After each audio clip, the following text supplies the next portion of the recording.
Assalamualaikum warahmatullahi wabarakatuh. Perkenalkan, nama saya Bintang Marfika Pratama dengan NPM 2310237. Langsung aja mulai. Saya di sini ingin mempresentasikan materi yang sudah saya dapatkan tentang civil law system. Jadi, kita langsung saja ke definisinya.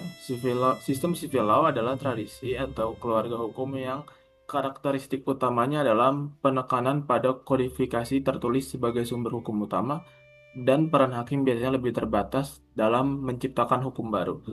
Jadi hukum civil law ini definisinya itu intinya adalah sistem hukum yang menggunakan kodifikasi hukum atau hukum-hukum yang tertulis lah, seperti utamanya itu adalah undang-undang. Jadi hukum yang menggunakan eh, mostly undang-undang. Jadi di sini juga ada fandom. Fandom defines civil law as a rule that regulates matters that are essential to individual freedom, such as people and their families, property rights, and bonds. Jadi fandom ini mendefinisikan civil law system sebagai aturan yang mengatur hal-hal yang penting bagi kebebasan individu seperti orang dan keluarga mereka, hak milik, dan obligasi. Kalau dari Paul Scholten define civil law as a law between individual, the law that regulates the rights and obligation of one individual towards another in social interaction and in family relationship. Jadi Paul Scholes ini mendefinisikan civil law system sebagai hukum antar individu, hukum yang mengatur hak dan kewajiban suatu individu terhadap individu lain dalam interaksi sosial dan hubungan keluarga. Lanjut, di sini ada historinya, ada sejarah dari civil law system. Sistem civil law berakar dari hukum Romawi yang kembali berkembang di Eropa pada akhir abad ke-11 melalui studi hukum di Bologna, Italia. Setelah runtuhnya Kekaisaran Romawi, wilayah Eropa Barat dan Tengah didominasi oleh bangsa-bangsa Jerman yang membawa adat hukumnya sendiri. Namun, seiring meningkatnya kebutuhan hukum akibat feodalisme, perdagangan, dan kehidupan sosial yang kompleks, hukum Romawi melalui hukum gereja atau canon law mulai berpengaruh kembali. Di Kekaisaran Romawi, hukum Romawi diterima karena dianggap sebagai warisan sah para kaisar Romawi dan karena sistem hukumnya yang rasional serta prosedural dianggap lebih unggul dibandingkan hukum lokal yang masih bersifat empiris. Hasil perpaduan antara hukum Romawi, kanonik, dan kebiasaan lokal melahirkan jus commune yang menjadi dasar kesatuan tradisi hukum Eropa. Kesatuan ini mulai terpecah pada masa reformasi dan munculnya nasionalisme yang mendorong kodifikasi hukum nasional. Kodifikasi pertama muncul di Denmark tahun 1683, Norwegia 1687, Swedia and Finland 1734, dan Prusia 1794. Kodifikasi paling berpengaruh adalah Kode Napoleon di 1804 di Prancis yang menjadi model bagi banyak negara di Eropa dan Amerika Latin. Jerman baru menyusul dengan Burgerlich Gesetzbuch pada tahun 1896 yang berlaku mulai 1900 dan kemudian mempengaruhi kodifikasi hukum di Austria, Swiss, Turki, serta Asia Timur seperti Jepang dan Tiongkok. Selanjutnya ada karakteristik dari civil law system. Yang pertama ada written codes atau kodifikasi hukum. Civil law menekankan pada hukum tertulis yang dikodifikasi dalam bentuk undang-undang. Semua aturan hukum utama diatur dalam kode seperti Civil Law Code atau Penal Code, sehingga hakim wajib berpedoman pada teks undang-undang bukan pada presidennya. Yang kedua ada limited role of judge. Jadi peran hakim itu terbatas di civil law system ini. Hakim dalam sistem ini berfungsi menerapkan hukum yang sudah ada, yang jadi sudah tertulis, sudah ada bukunya, bukan menciptakan hukum baru seperti di common law. Putusan hakim tidak mengikat perkara lain, berbeda dengan sistem common law yang menjadi presiden sebagai sumber hukum utama. Yang ketiga ada primacy of legislation. Sumber hukum utamanya adalah undang-undang. Undang-undang di sini adalah peraturan perundang-undangan yang dibuat oleh lembaga legislatif, eh, yang yang menghasilkan itu undang-undang.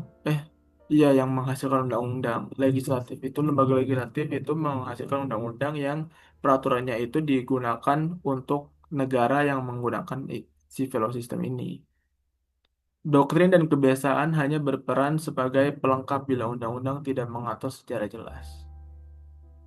Selanjutnya ada source of law, jadi sumber-sumber hukum yang ada di civil law system ini. Yang pertama udah pasti ya, undang-undang. Undang-undang adalah menjadi sumber hukum utama bagi civil law. Yang kedua itu kebiasaan. Kebiasaan yang telah diterima secara umum dan konsisten dapat menjadi sumber hukum. Yang tidak lain dan tidak bukan ya kebiasaan yang tidak melanggar norma dan tidak melanggar hukum yang udah ada, ada di undang-undang.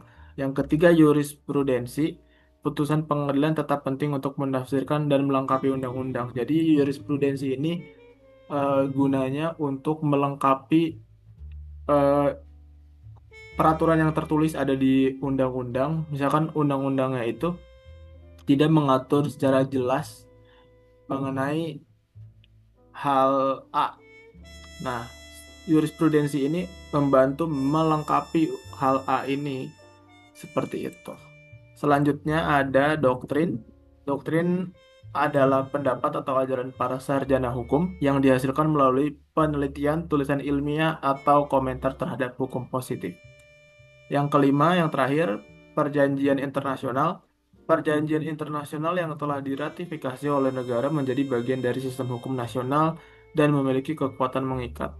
Jadi perjanjian internasional ini bisa saja menjadi salah satu pedoman bagi hukum peraturan di negara yang menggunakan civil law system ini jika sudah dikodifikasi.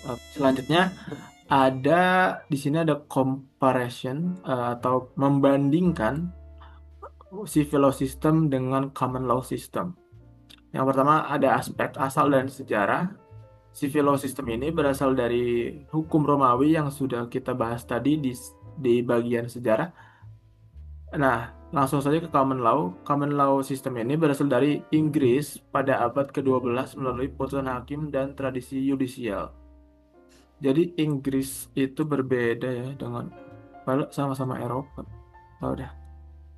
Yang selanjutnya ada sumber hukum utama. Sumber hukum utamanya tadi sudah dijelaskan, yaitu undang-undang yang atau undang-undang tertulis atau hukum yang sudah dikodifikasi dalam bentuk civil law code, penal code, dan lain-lain. Kalau di common law, presiden atau putusan hakim, keputusan pengadilan terdahulu menjadi dasar bagi putusan berikutnya. Nah, kalau di civil law system ini, peran hakimnya berfungsi untuk menerapkan saja dan menafsirkan undang-undang, bukan untuk menciptakan hukum baru.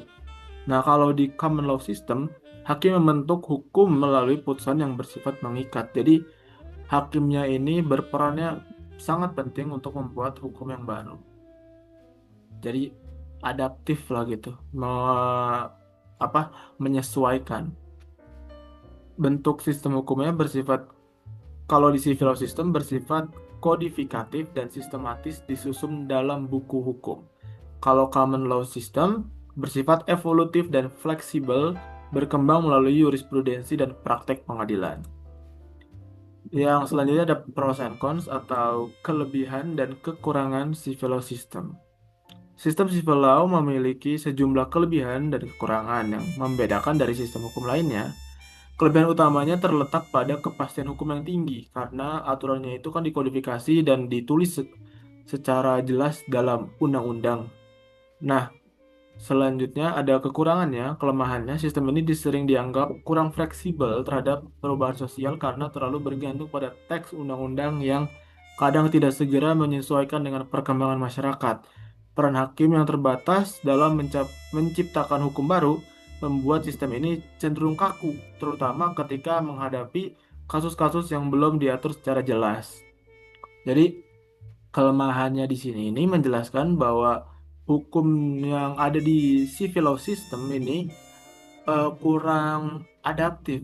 Jadi bisa sih berubah, tapi perlu ada prosesnya yaitu dari lembaga legislatif membuat hukum baru dulu, habis itu baru disahkan oleh presiden. Jadi tidak langsung gitu.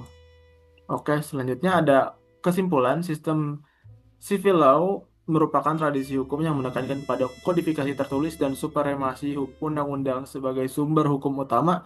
Sistem ini memberikan kepastian, keteraturan, dan keseragaman hukum, menjadikan stabil dan mudah dipahami masyarakat. Namun, ketergantungannya pada teks undang-undang membuatnya kurang fleksibel dan menghadapi perkembangan sosial yang cepat. Dibandingkan dengan sistem common law yang lebih dinamis, civil law lebih terstruktur dan normatif. Oleh karena itu, civil law tetap menjadi fondasi penting bagi banyak negara di dunia, terutama dalam menciptakan sistem hukum yang pasti, rasional, dan berorientasi pada kepentingan umum. Eh, Mungkin itu saja presentasi dari saya, kurang lebihnya mohon maaf. Terima kasih. Wassalamualaikum warahmatullahi wabarakatuh.